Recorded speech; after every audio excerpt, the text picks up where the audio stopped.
Welcome to the Monday Monologue. Well, I thought today we'd talk about the next few months' future of the channel, what we're going to be doing, and my business plan just a little bit. I know I'm going to get into some deep thing because we had a whole video last week about some of my business trials and tribulations. And so just a short version is I'm going to finish up the amps that people have ordered. Got one EL34 amp left, and I got a handful of these phono stages to do. And then I'm going to kind of regroup, maybe take a little breath before I start working on some possible other projects or how I'm going to move forward. So just be patient, guys.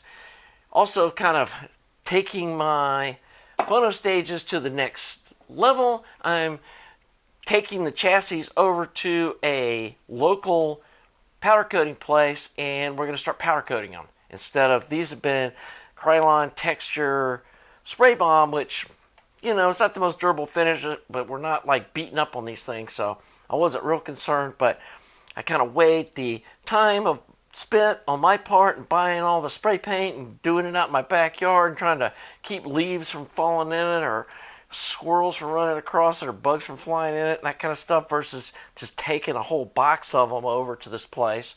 And they do have a $300 minimum, but he said he could do 10 chassis and bottom covers in that $300 minimum. They do a really nice job, plus they're right around the corner. I like supporting local Doraville, Georgia businesses, and so father and son business, they've been around forever, so yeah, I'm going to be using them. Anyway, so those should be back in a couple of weeks so I can start finishing them up. I got one more of these that's already painted that I'm going to build, but yeah, that's enough about that stuff. What are we going to be doing on the channel? Well, we've got the Musical Paradise that we're doing the mod series on. We've got the 6C33C big Russian tube monoblocks getting built, so I want to get those finished. Other thing that I need to work on is a viewer sent me a pair of these 2A3 monoblocks, and these are really high quality monoblocks that somebody made for him. And what's this guy's name? Will Vincent. And they're based off a George Wright schematic. So yeah, these things have super low distortion, like super low distortion. And he's actually a little disappointed that they don't sound more tube-like. Plus, I don't want to bash this guy who built these, but I'm concerned about the thermal design of this thing, that it has got, you know, big heat-producing cathode resistors inside the chassis body, and there's no ventilation holes in it anywhere. And then they've got the cathode resistor like parallel to an axial bypass capacitor that's like this far away from it. And so he agreed. He was also kind of concerned that the tube's getting run pretty hot, and I'm okay with that. I think, you know, these older tubes can probably deal with that. And so mainly we're going to be working on the thermal design in this and then matching it to a color preamp.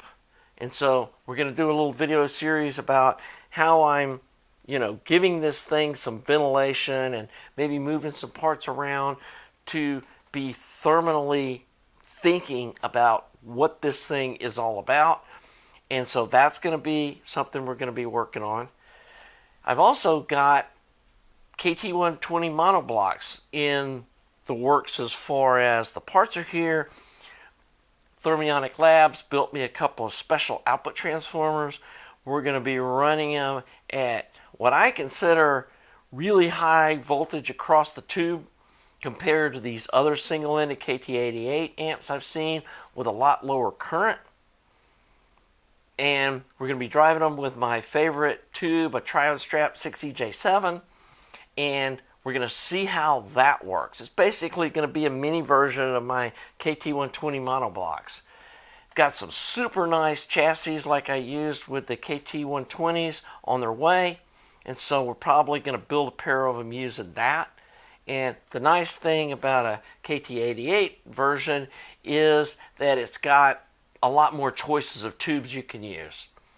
And the transformers are designed with the gap right at or just above the milliamp rating that I'm going to use.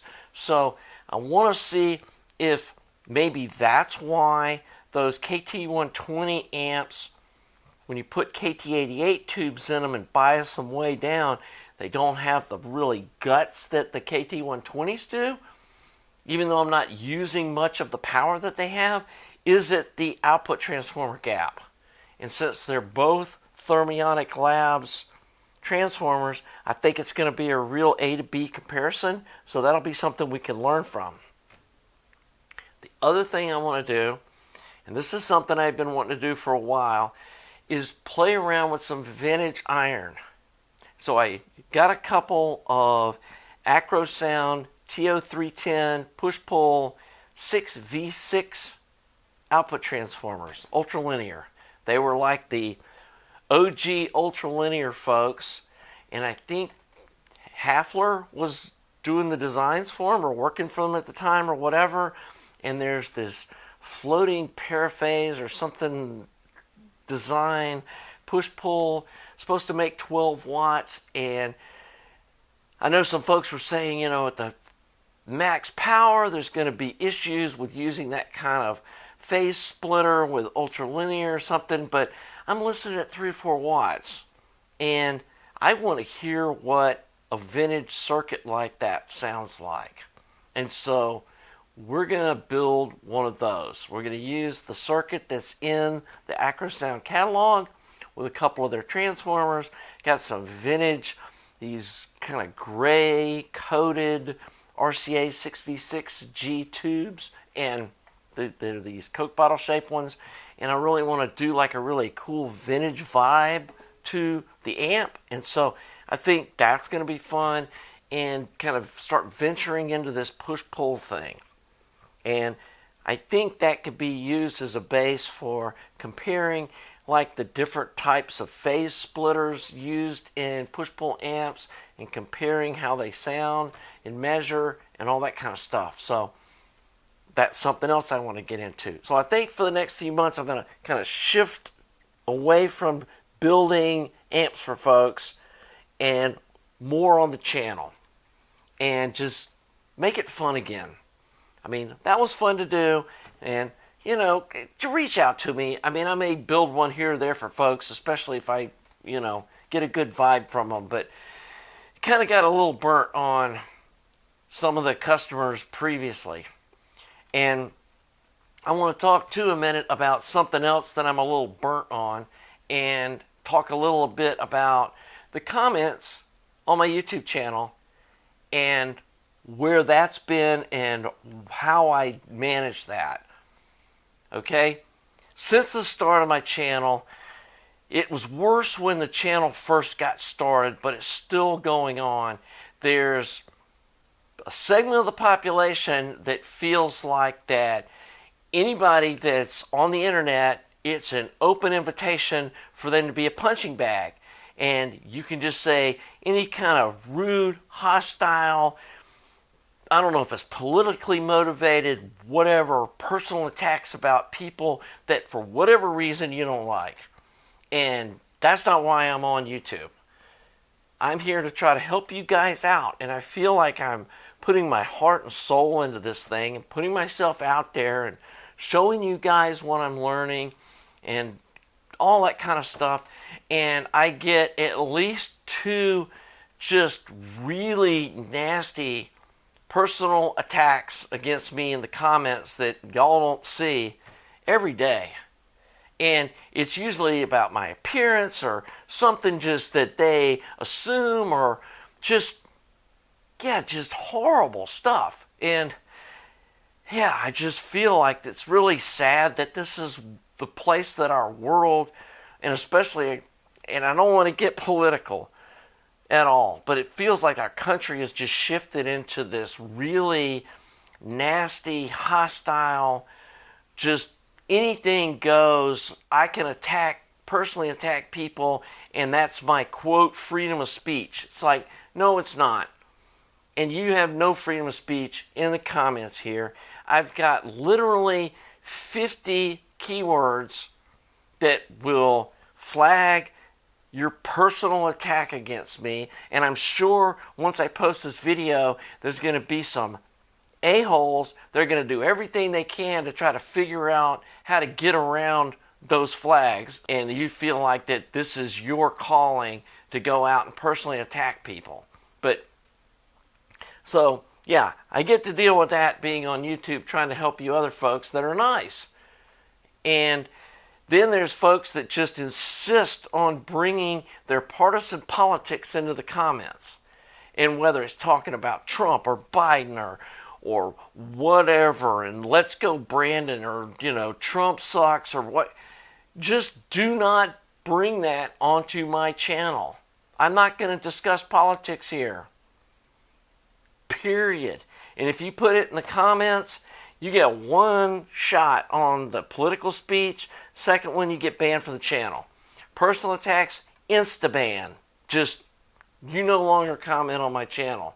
And you may go off somewhere else on the internet, you know, flagging my content and talking crap about me, but and I can't stop people from doing that, but I can't control what's in the comments. The other thing I don't do is I don't moderate the comments unless it dips into that stuff. And specifically, did a video on the Wilsonton R300, and somebody commented that they thought that the title and the thumbnail was bigoted racism. And guys, anybody that knows me personally knows I am not a bigot and I'm not racist.